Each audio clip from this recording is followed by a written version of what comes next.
അലൈക്കും വറഹ്മത്തുള്ളാഹി തആല വബറകാതുഹു. ബിസ്മില്ലാ വൽഹംദുലില്ലാ വസ്സലാത്തു വസ്സലാമു അലാ അക്മലി ഖൽഖില്ലാ വഅലാ ആലിഹി വസ്വഹ്ബിഹി അജ്മഈൻ. അമ്മാ ബഅദ്. വിശ്വാസികളെ, വുളൂഇൽ സോക്സിൽ തടവിയാൽ മതിയോ കാല് കഴുകുന്നതിന് പകരമായിക്കൊണ്ട്? അങ്ങനെ നിസ്കരിക്കുന്നവരെ തുടരാമോ? ഈ രണ്ട് ചോദ്യങ്ങൾ ഒരുപാട് ആളുകൾ ചോദിച്ചിട്ടുണ്ട്. അതിന് കൃത്യമായി പറ്റുമെന്നോ പറ്റില്ല എന്നോ ഒറ്റ വാക്കിൽ മറുപടി പറയാൻ കഴിയാത്തതുകൊണ്ട് ഇவ்വിഷയ സംബന്ധമായി 4 മദ്ഹബിൻ്റെ ഇമാമിങ്ങൾ അവരുടെ ഗ്രന്ഥങ്ങളിൽ രേഖപ്പെടുത്തിയ കാര്യങ്ങൾ, അതോടൊപ്പം ഇവിടെ ഗൾഫ് നാടുകളിൽ അംഗീകരിക്കുന്ന പണ്ഡിത സമൂഹം ഈ വിഷയത്തിൽ എന്താണ് പറഞ്ഞത്, അതുകൂടി അപഗ്രഥനം നടത്തി ഒരു ചെറിയ അതിൻ്റെ വിവരണം നിങ്ങൾക്ക് മുമ്പിൽ ഞാൻ നൽകാം. അതിനുശേഷം എല്ലാവരും സ്വയം തീരുമാനിച്ചാൽ മതി സോക്സിൽ തടവണോ അതല്ല സോക്സ് അഴിച്ച് കാല് കഴുകണോ എന്ന്. അല്ലാഹു സുബ്ഹാനഹു തആല പരിശുദ്ധമായിരിക്കുന്ന ഖുർആനിലൂടെ യാ അയ്യുഹല്ലദീന ആമനു ഇദാ ഖുംതും ഇലസ്വലാത്തി ഫഗ്സിലു വുജൂഹക്കും എന്ന് തുടങ്ങി വുളൂ ചെയ്യാൻ ഉദ്ദേശിക്കുന്ന ആൾ, നിസ്കരിക്കാൻ ഉദ്ദേശിക്കുന്ന ആൾ എങ്ങനെ വുളൂ ചെയ്യണമെന്ന് പറയുന്നിടത്ത് വഅർജുലക്കും മിനൽ കഅബൈനി, 2 കാലുകൾ നിങ്ങൾ ഞെരിയാണി ഉൾപ്പെടെ കഴുകണമെന്ന് കൃത്യമായി ഖുർആനിൽ പറയുന്നുണ്ട്.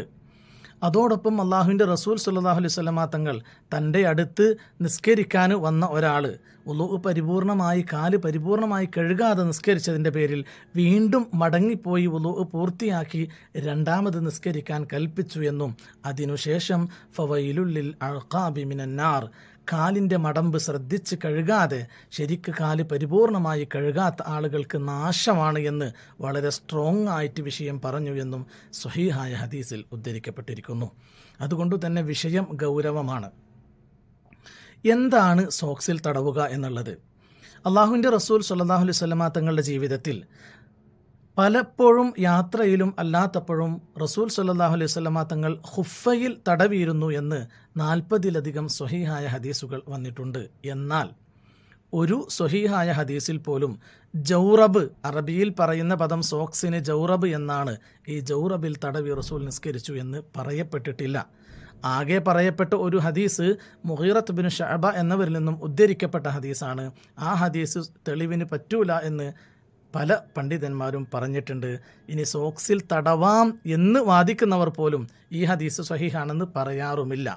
ഏതായിരുന്നാലും 4 മദ്ഹബിൻ്റെ ഇമാമിങ്ങളുടെ പ്രബലമായ അഭിപ്രായങ്ങളിലോ ഇവിടെ ഉദ്ധരിക്കപ്പെടുന്ന ഇബ്നു തൈമിയ, ഇബ്നുൽ ഖയ്യിം, ഇബ്നു ബാസ്, ഇബ്നു ഉസൈമീൻ തുടങ്ങിയ പണ്ഡിത മഹത്തുക്കളുടെ പഴയകാല മദ്ഹബി ഗ്രന്ഥങ്ങളിലോ അവരൊക്കെ ഹംബലി മദ്ഹബിനെ ബേസ് ചെയ്തുകൊണ്ട് ഫിഖ്ഹി ഗ്രന്ഥങ്ങൾ, കർമ്മശാസ്ത്ര ഗ്രന്ഥങ്ങൾ രചിച്ചവരാണ്. ഈ ഗ്രന്ഥങ്ങളിലൊന്നും തന്നെ സോക്സിൽ നിരുപാധികം തടവാം എന്ന് പറഞ്ഞിട്ടില്ല. ഒരു ഉപാധിയില്ലാതെ നമ്മളിപ്പോൾ സാധാരണ ധരിക്കുന്ന സോക്സിൽ തടവാം എന്ന് പറഞ്ഞിട്ടില്ല. ഈ സോക്സിൽ തടവുക എന്ന നിയമം തന്നെ കിട്ടുന്നത് ഖുഫയിൽ തടവുക എന്നതിൽ നിന്നും ഖിയാസാക്കിയിട്ടാണ്. ഇസ്ലാമിക പ്രമാണങ്ങളിൽ 4-മത്തെ ഖുർആൻ, ഹദീസ്, ഇജ്മാ, ഖിയാസ്, ഈ പറയപ്പെട്ടതിൽ 4-മത്തെ പ്രമാണമായ ഖിയാസാണ് ഇതിനു തെളിവായിട്ട് ഉദ്ധരിക്കപ്പെടുന്നത് പണ്ഡിത ലോകം. അപ്പോൾ സോക്സിനെ നമ്മൾ ഖുഫയോട് താരതമ്യം ചെയ്യുമ്പോൾ സ്വാഭാവികമായും ഖുഫക്കുണ്ടായിരിക്കേണ്ട നിബന്ധനകളൊക്കെ സോക്സിന് വേണം. ഖുഫ ധരിക്കാൻ അള്ളാഹുവിൻ്റെ റസൂൽ സല്ലല്ലാഹു അലൈഹി വസല്ലമ തങ്ങൾ പറഞ്ഞു തന്ന നിബന്ധനകൾ, അത് ധരിക്കുന്നത് പരിപൂർണ്ണ ശുദ്ധിയോടെയാകണം. പിന്നെ ധരിക്കപ്പെടുന്ന ഖുഫ ശുദ്ധിയുള്ളതായിരിക്കണം.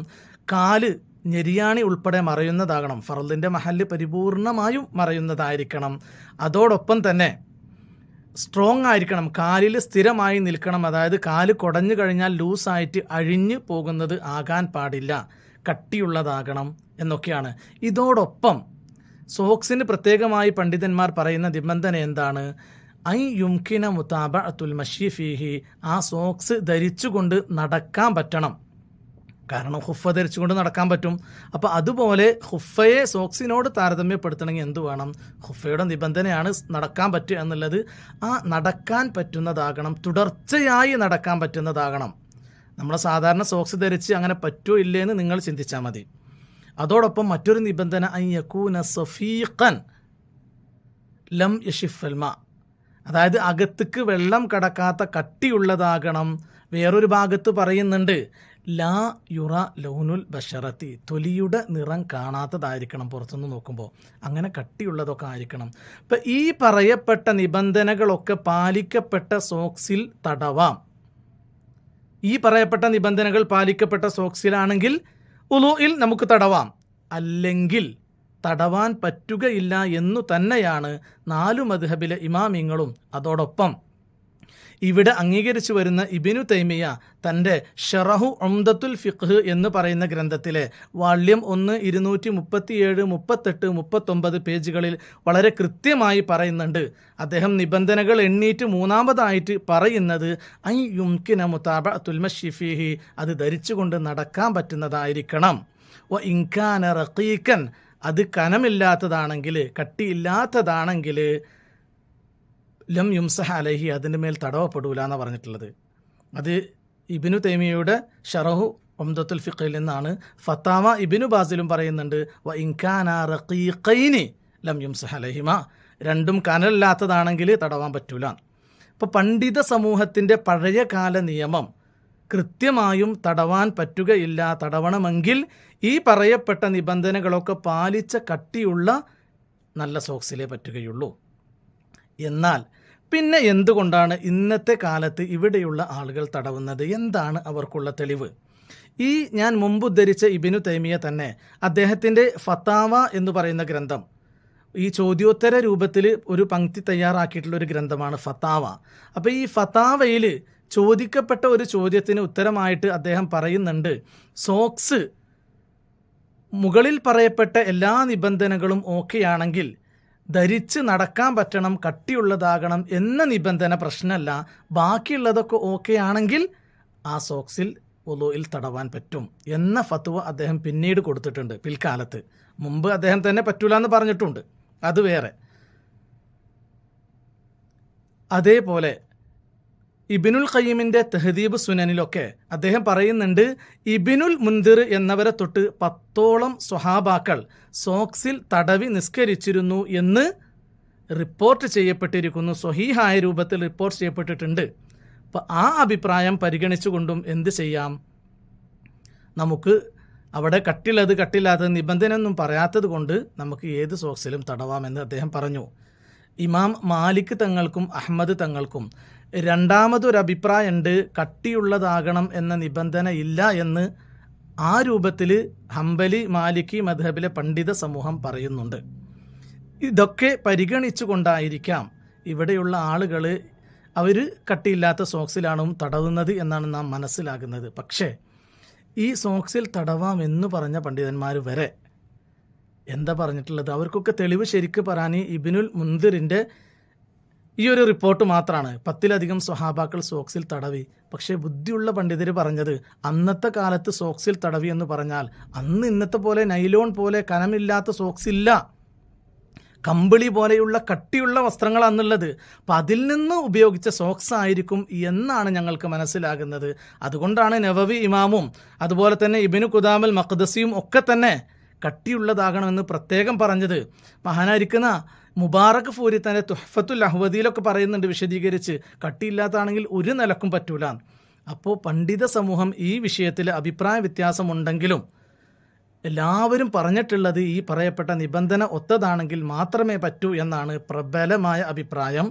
ഒരു ചെറിയ അഭിപ്രായ പ്രകടനം പറ്റുമെന്ന് പല പണ്ഡിതന്മാരും നടത്തിയതിൻ്റെ അടിസ്ഥാനത്തിലാണ് പലരും ഇവിടെ അപ്രകാരം ചെയ്യുന്നത്. ചെയ്യുന്നവർ ചെയ്യട്ടെ, നാം ഒരിക്കലും അതിലേക്ക് പോകേണ്ടതില്ല. നമ്മുടെ ഇബാദത്തുകൾ പരിപൂർണ്ണ സൂക്ഷ്മതയോടെ നിർവഹിക്കാൻ നാം എല്ലാവരും ശ്രദ്ധിക്കുക. ഇനി മറ്റൊരു ചോദ്യം, അങ്ങനെയാണെങ്കിൽ ഈ വുളൂ ആ രൂപത്തിൽ ചെയ്ത ഇമാമിനോട് തുടരാമോ? തുടരാം. കാരണം ഷാഫി മദ്ഹബിൽ രണ്ടാമത്തെ ഒരു അഭിപ്രായമാണ്, ഇമാമിൻ്റെ വിശ്വാസപ്രകാരം ഇമാമിൻ്റെ നിസ്കാരം സ്വഹീഹാണെങ്കിൽ ആ ഇമാമിനോട് തുടർന്ന് നിസ്കരിക്കാം. ആ രണ്ടാമത്തെ അഭിപ്രായം പരിഗണിച്ചുകൊണ്ട്, പ്രത്യേകിച്ചും ഗൾഫ് നാടുകൾ നമുക്കത് അനിവാര്യമായി വരികയാണ് പരിഗണിക്കേണ്ടത്. അപ്പോൾ ആ അഭിപ്രായം അംഗീകരിച്ചുകൊണ്ട് പരിഗണിച്ചുകൊണ്ട് നമുക്ക് തൽക്കാലം ഇവിടെ ഇമാമുകളോട് തുടർന്ന് ജുമാ ജമാഅത്തൊക്കെ നിസ്കരിക്കാം. അതിന് വസ്വാസിൻ്റെ ആവശ്യമില്ല.